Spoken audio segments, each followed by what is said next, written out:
Election commission کے فیصلے کے خلاف اپیل واپس لینے کی سابق چیئرمین پی ٹی آئی کی متفرق درخواست مسترد ہونے کا تفصیلی فیصلہ جاری۔ الیکشن کمیشن کے فیصلے کے خلاف اپیل واپس لینے کی متفرق درخواست ناقابل سماعت ہے۔ سابق چیئرمین پی ٹی آئی کی درخواست ناقابل سماعت ہونے کی بنا پر خارج کی جاتی ہے۔ مزید بتائیں گے ہمارے نمائندے محمد عمران۔ جی محمد عمران، آگاہ کیجیے گا۔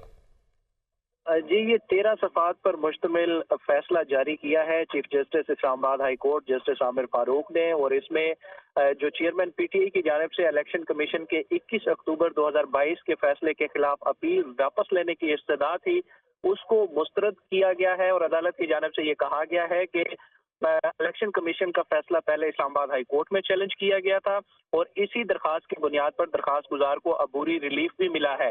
عدالت نے یہ بھی لکھا ہے کہ متعدد سماعتیں ہو چکی ہیں، اور supreme court, Sindh high court اور دیگر عدالتوں کے فیصلے موجود ہیں کہ جب کوئی درخواست اس نوعیت کی ہو کہ اس کو واپس لینے کی محمد وجہ عمران آگاہ کر رہے تھے، آپ کا بہت شکریہ۔